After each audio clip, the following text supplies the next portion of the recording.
Anime fans அனைவருக்கும் வணக்கம். நம்ம இன்னைக்கு 10,000 வேர்ல்டு எபிசோட் 455, 456 தான் பார்க்க போகிறோம்.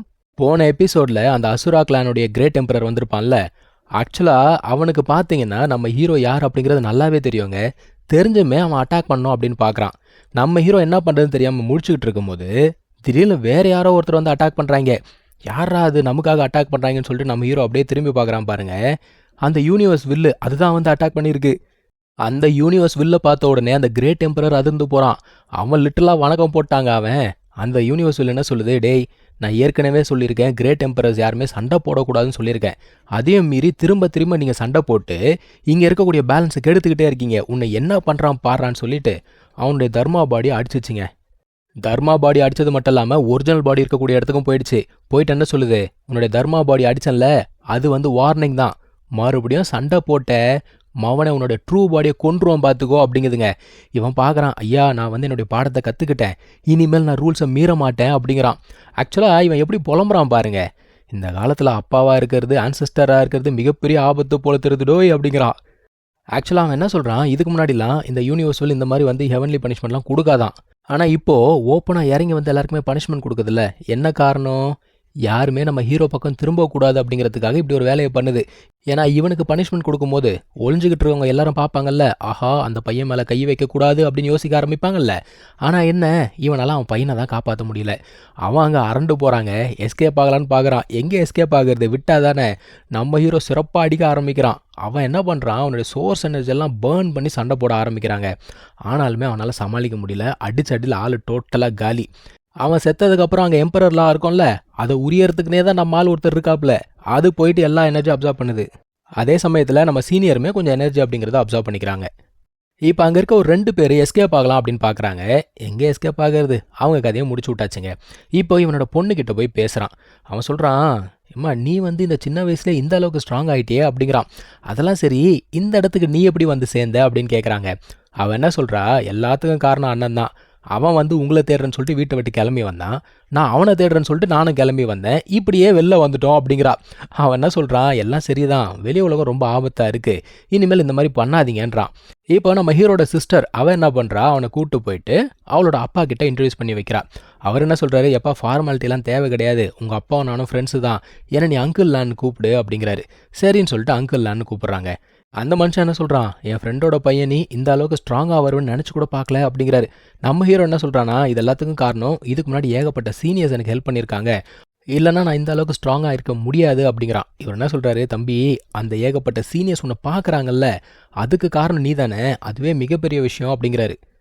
இப்போ அடுத்து நம்ம ஹீரோ என்ன கேட்குறான்னா, எதுக்காக அவங்க இவ்வளோ அட்டாக் பண்ணாங்க அப்படின்னு கேட்குறான்.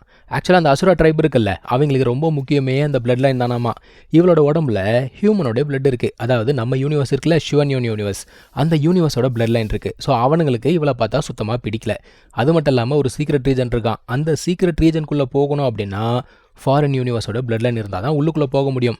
ஏன் அப்படின்னு கேட்குறான். அதாவது அந்த ஒரு சீக்ரெட் பிளேஸ் சீல் ஆக்கப்பட்டிருக்கு, அதை சீல் பண்ணது யாருன்னா நம்ம யூனிவர்ஸை சேர்ந்தவர். அப்போது நம்ம பிளட் லைன் இருந்தால் தானே உள்ளுக்குள்ளே போக முடியும். இவளால் ஆக்சுவலாக உள்ளுக்குள்ளே போக முடியும், போனால் அங்கே இருக்க லாஸை மாஸ்டர் பண்ண முடியும். அதுக்காக விட்டுருவாங்களா, சத்தியமாக விட மாட்டாங்க. அதாவது 80,000 வருஷத்துக்கு முன்னாடி என்ன நடந்திருக்கு, இந்த 2 யூனிவர்ஸும் கொலாப்ஸ் ஆகிருக்கு. அந்த சமயத்தில் 2 ஃப்ராக்மெண்ட்ஸும் மோதும்போது இந்த யூனிவர்ஸ் வந்து வீக்காக இருந்திருக்குங்க, லாஸ் எல்லாமே இன்கம்ப்ளீட்டாக இருந்ததுனால ஏகப்பட்ட பேருக்கு அடிபட்டிருக்கு. இங்கே இருந்தவங்க என்ன பண்ணியிருக்காங்க, நம்ம யூனிவர்ஸை டேக் ஓவர் பண்ணலான்னு நினச்சிருக்காங்க. ஆனால் அன்ஃபார்ச்சுனேட்லி அவங்களால ஒன்றுமே பண்ண முடியல. நம்ம யூனிவர்ஸ் வில் வந்து ரொம்ப ஸ்ட்ராங்காக இருந்திருக்கு.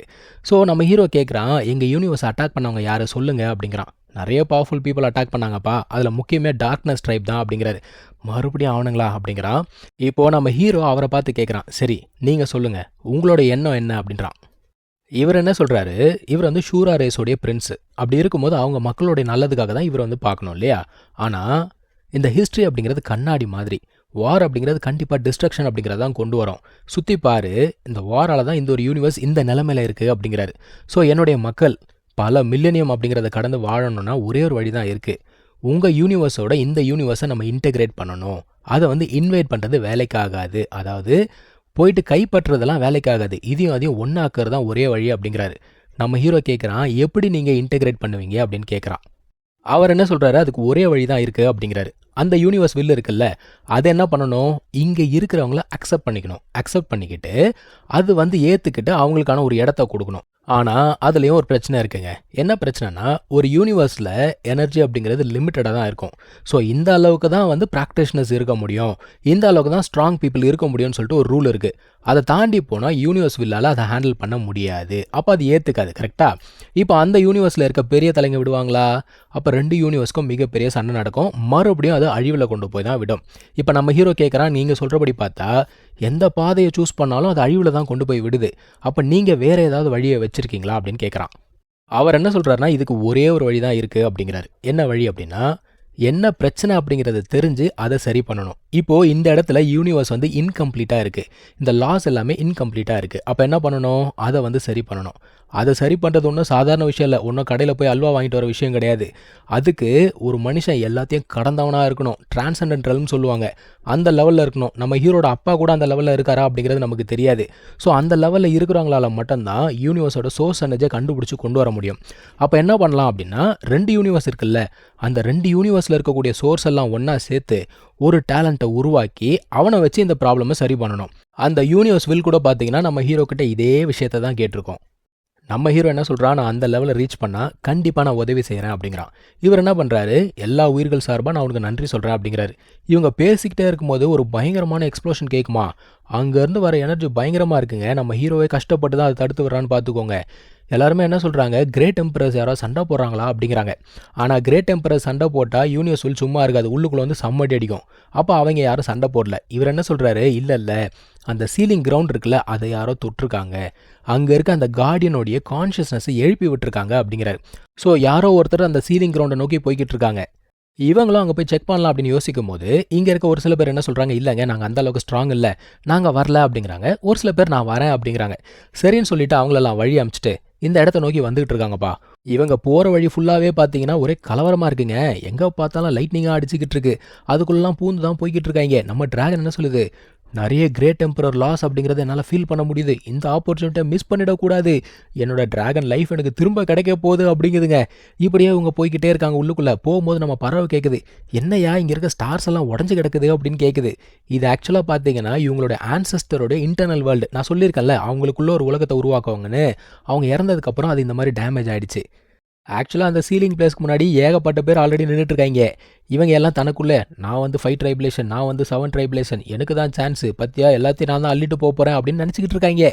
ஆனால் நம்ம ஹீரோட என்ட்ரி கொடுக்கும்போது தான், என்னடா இன்னொரு கும்பல் வருதே அப்படின்னு பார்க்குறாங்கப்பா. அப்போ பார்த்தா 7th அங்கிள், என்னடா பக்கத்தில் ஃபாரின் ரைஸ் பிரின்சஸ் வேற இருக்கா, அப்போ நம்ம கிரேட் அங்கிள் தோத்து போயிட்டாரா அப்படிங்கிறாங்க. தோத்து போனது மட்டும் இல்லாமல் இறந்தே போயிட்டாரு அப்படிங்கிறான் ஒருத்தன். இங்கே பாரு, அந்த 7th அங்கிள் பக்கத்தில் ஒருத்தன் இருக்கான்ல, அவனை மட்டும் பக்கச்சிக்காத அப்படிங்கிறான். இவளுக்கு அவனை பார்க்கும்போதே ஒரு பயங்கரமான பய உணர்வு வருதுங்க. அது மட்டும் இல்லாமல் நம்ம ஹீரோவை இங்கே நிறைய பேருக்கு ஆல்ரெடி தெரிஞ்சிருக்கு. ஸோ இதுக்கப்புறம் என்ன நடக்க போகுதுன்றதை அடுத்த எபிசோடில் பார்க்கலாம். தேங்க்யூ ஸோ மச் ஃபார் வாட்சிங். Take care.